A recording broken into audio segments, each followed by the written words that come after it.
Et coucou, je suis très heureuse de vous retrouver pour cette deuxième semaine du thème enfant intérieur pour un mois. Alors, la semaine dernière, on a vu d'essayer de comprendre un petit peu ce que c'était l'enfant intérieur. Il y avait un petit peu de notions. Alors, certainement que pour certains d'entre vous, les notions étaient déjà là et vous les connaissiez déjà. Peut-être que d'autres, vous les avez découverts. Ben là, on va aller encore un peu plus loin. Là, on va aller voir, on va aller explorer un petit peu ces blessures de l'enfance. Donc, je vous avais expliqué que il y avait certaines difficultés qui pouvaient apparaître une fois l'âge adulte si des blessures de l'enfance n'étaient pas résolues. Donc, les blessures de l'enfance, c'est des expériences douloureuses ou des moments de manque qui ont laissé des empreintes. Alors, quand vous allez voir des énergéticiens, ils disent parfois que ça a cristallisé à l'intérieur de votre corps. En tout cas, ça a laissé une empreinte émotionnelle. Et elles vont influencer vos relations, elles vont influencer vos peurs et vos manières de vous percevoir et de percevoir les autres, bien entendu, en tant que dans votre vie d'adulte. Alors, je pense que vous avez tous entendu parler des 5 blessures qui empêchent d'être soi-même de Lise Bourbeau.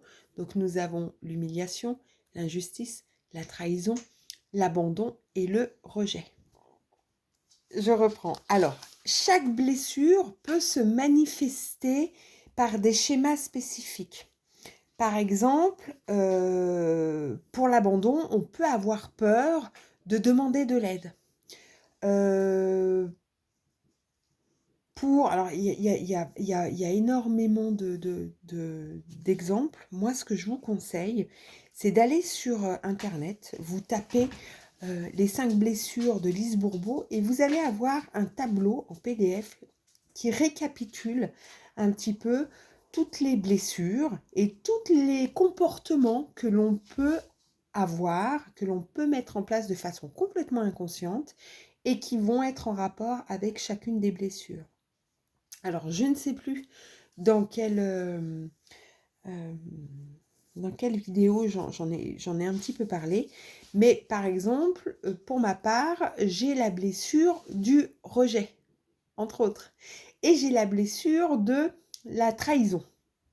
Alors, on a tous, d'accord, toutes les blessures sont plus ou moins présentes, après elles sont plus ou moins marquées par rapport à nos expériences, par rapport à notre enfance, par rapport à tout ça. Donc, par exemple, je vais avoir dans une des blessures, on parle d'impatience et d'intolérance. Imaginez bien qu'avec le métier que je fais, si je suis pas patiente et je suis intolérante, c'est pas très voilà, c'est pas très engageant, on n'a pas très envie de venir me voir. Alors, la fois où j'ai étudié, lorsque j'ai étudié avec un maître ces différentes blessures, il s'est avéré que l'intolérance et l'impatience, je l'avais déjà travaillé dans beaucoup de sphères de ma vie. Par contre, il y a une sphère sur laquelle c'est juste impensable, intolérable et c'est une catastrophe. C'est lorsque je suis en voiture où j'ai beaucoup de mal à supporter l'incivilité des gens, à supporter le manque de respect. Ça m'agace. Donc, aujourd'hui, je sais que l'impatience et l'intolérance dans beaucoup de sphères de ma vie, c'est OK. Par contre, il y a encore des sphères, et entre autres en voiture, sur lesquelles il faut que je travaille. Donc, c'est un schéma spécifique qui est lié à une de mes blessures d'enfance. À partir du moment où vous allez prendre conscience de ce schéma, vous allez pouvoir les contrecarrer. Vous ne pourrez pas comment dire, les annuler, les effacer ou quoi que ce soit, mais vous allez pouvoir travailler pour que ça soit plus quelque chose qui vous vienne faire un blocage, mais pour que vous compreniez le pourquoi du comment vous agissez comme ça et pour pouvoir justement venir contrecarrer. Je ne sais pas si je suis très claire, vous me le direz en commentaire. En tout cas, le fait d'explorer ces blessures, ça va vous permettre de comprendre les comportements et les émotions que vous vivez actuellement dans l'âge adulte. Et puis, ça va vous permettre aussi d'identifier certains besoins qui n'ont pas été comblés et de vous permettre, par conséquent, de venir les combler vous-même. Parce que ça reste important que vous soyez le maître à bord et que c'est pas l'extérieur qui doit amener la solution, c'est bien vous-même qui devez la transformer. Alors, dans les exercices, je regarde un peu mes notes parce que j'ai noté les quelques exercices que je souhaiterais vous proposer. Dans le premier exercice, je voudrais que vous réalisiez une lettre à vos parents ou figures importantes qui ont marqué une certaine autorité lorsque vous étiez enfant. Vous n'êtes pas obligé de donner cette lettre, d'accord? C'est une lettre de vous à vous, donc on se lâche, on ne met pas...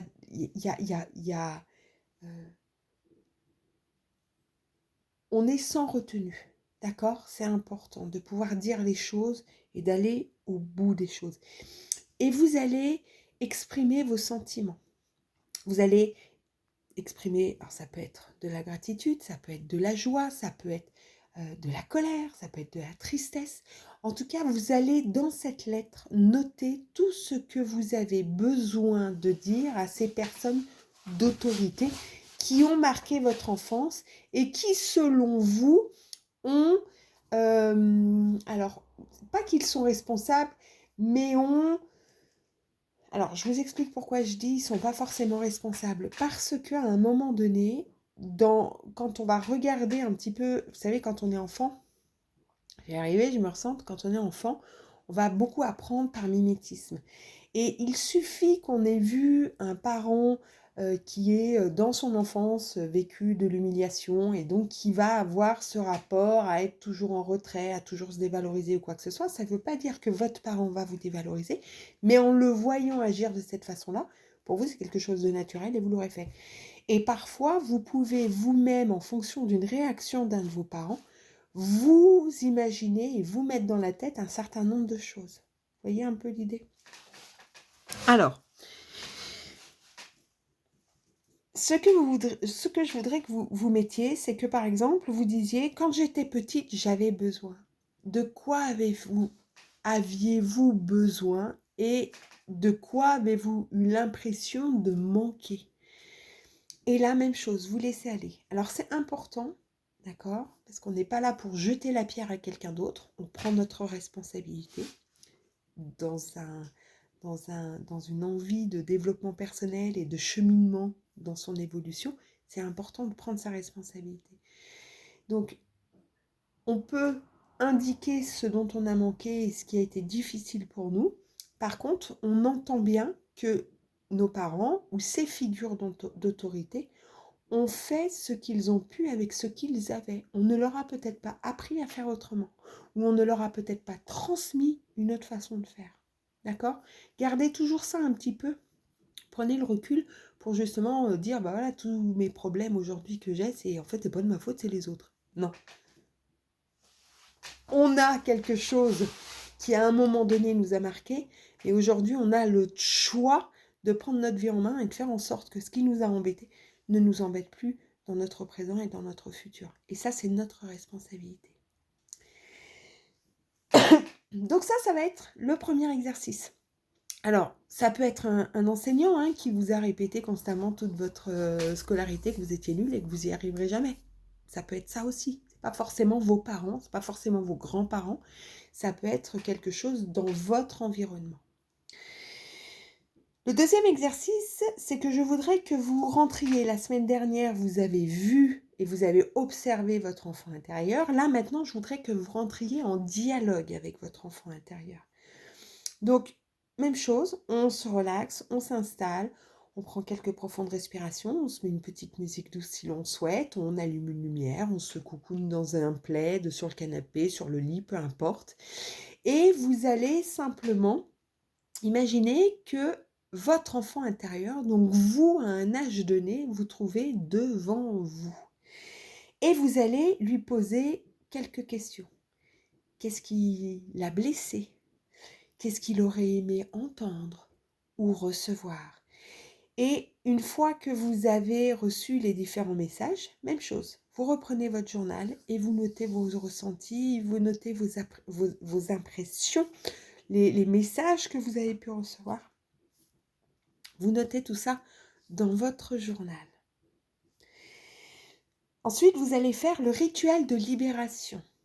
Vous allez prendre un objet ou un symbole lié à une mémoire douloureuse. Alors, ça peut être quelque chose de concret, et puis ça peut être une photo, ça peut être vous qui dessinez quelque chose, toujours la même chose. Vous êtes le seul, la seule à savoir ce qui est juste pour elle, donc, ou pour lui. Donc, vous faites ce que votre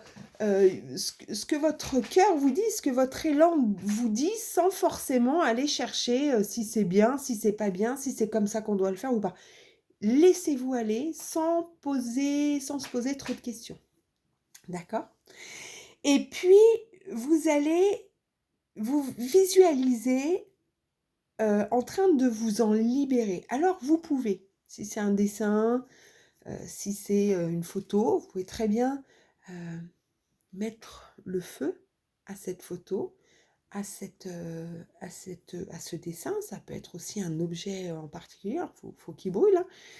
Mais vous pouvez la brûler, le brûler, ou vous pouvez aller l'enterrer également, pour venir vous libérer. En fin de compte, vous allez, en déposant cet objet ou en brûlant ces objets, vous allez vous libérer en partie de ce qui symbolisait pour vous cette blessure émotionnelle, cette blessure qui était liée à votre enfance. Ça sera bon pour cette seconde semaine. Vous risquez d'avoir des émotions qui vont assez voilà, qui vont pas mal bouger.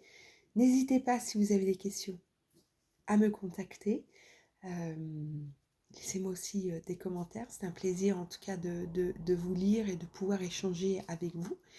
Et puis, je vous souhaite une très belle semaine et on se retrouve la semaine prochaine pour la troisième partie du thème de l'enfant intérieur. Prenez soin de vous. Bye bye.